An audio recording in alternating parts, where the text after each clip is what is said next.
और मैं श्रुति दुबे। जैसा कि आपको पता है कि नवरात्रि के पावन दिनों की शुरुआत कल से ही हो चुकी है और 9 दिनों तक मां दुर्गा के 9 रूपों की पूजा बहुत ही विधि विधान से की जाएगी। आज हम आपको बताएंगे नवरात्रि के दूसरे दिन की माता मां ब्रह्मचारिणी के बारे में। तो आइए जानते हैं कैसे की जाती है मां ब्रह्मचारिणी माता की पूजा अर्चना और क्या होती है इस पूजा का महत्व। आज नवरात्रि का दूसरा दिन है। इस दिन मां ब्रह्मचारिणी की पूजा अर्चना की जाती है।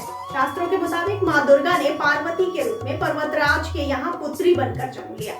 पार्वती ने महर्षि नारद के कहने पर देवादिदेव महादेव को पति के रूप में पाने के लिए कठोर तपस्या की थी। हजारों वर्षों तक की गई इस कठिन तपस्या के कारण ही इनका नाम तपश्चारिणी या ब्रह्मचारिणी पड़ा। अपनी इस तपस्या से उन्होंने महादेव को प्रसन्न कर लिया। मान्यता है कि अगर मां की भक्ति और पूजा दिल से की जाए तो मां ब्रह्मचारिणी अपने भक्तों से प्रसन्न होकर उन्हें धैर्य, संयम, सहनशीलता और एकाग्रता का आशीर्वाद देती है। आपको बता दें कि नवरात्रि में मां की पूजा बड़े विधि विधान से की जाती है जिससे मां प्रसन्न होती है।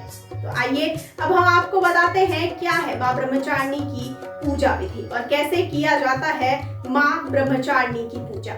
आपको बता दें कि मां ब्रह्मचारिणी जी की पूजा में फूल, अक्षत, रोली, चंदन से करना चाहिए। अब उन्हें दूध, दही, चीनी, घी और शहद से स्नान कराएं और मां को प्रसाद अर्पित करें। मां ब्रह्मचारिणी को दूध और दही का भोग लगाया जाता है। इसके अलावा चीनी, सफेद मिठाई और मिश्री का भी भोग लगाया जा सकता है। इसके साथ ही मां ब्रह्मचारिणी को मिश्री, चीनी और पंचामृत का भोग लगाया जाता है। इन्हीं चीजों का दान करने से लंबी आयु का सौभाग्य भी पाया जा सकता है।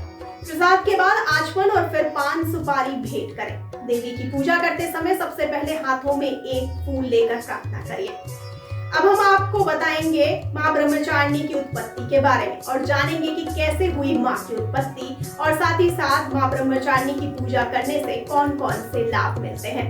आपको बता दें कि भारत की पवित्र भूमि में सर्वत्र कल्याण हेतु देवी व देवताओं की परम शक्ति की अनुभूति प्राचीन काल से ही चली आ रही है।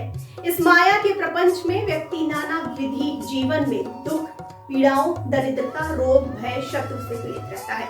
अतः इन आए हुए दुखों के निवारण हेतु मां दुर्गा के रूपों की आराधना होती है। मां जगदम्बा के दूसरे रूप को मां ब्रह्मचारिणी के रूप से इस संसार में जाना जाता है। मां की यह मूर्ति तेज, बल, तप से युक्त है, अर्थात मां दुर्गा दूसरे दिन इस रूप में उत्पन्न होती हैं। ब्रह्मचारिणी ने अपने दिव्य तप के प्रभाव से राक्षसों का समूल नष्ट किया था। अपने श्रद्धालु भक्तों को मनचाहा फल देने वाली ब्रह्मचारिणी माता के दाहिने हाथ में माला तथा बाएं हाथ में कमंडल शोभा देता है।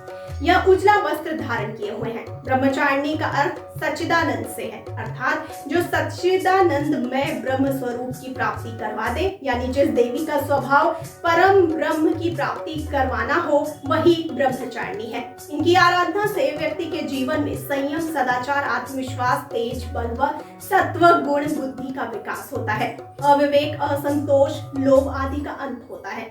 जीवन में उत्साह, धैर्य व साहस की वृद्धि होती है। व्यक्ति अपने कर्मों के प्रति सतर्क होता है, अर्थात जिससे जीवन सुखी, सुंदर, सचेत, स्फूर्ति से युक्त हो। जिनकी कृपा से स्त्री पुरुषों की बुद्धि निर्मल हो, भय, आलस्य, दंभ का अंत हो, वही देवी ब्रह्मचारिणी है। अर्थात जीवन पथ को सुगम व व्यक्ति को पावन बनाकर उसका परम मंगल करने वाली, जीवन पथ पर पथ भ्रष्ट हुए लोगों के लिए तथा कठिन समय में धैर्य व साहस खोने वालों के लिए यह मां की प्रतिमा दिव्य प्रकाश के समान है, अर्थात चाहा हुआ लक्ष्य सफलता के विख्यात ताकत देने वाली यह मां है।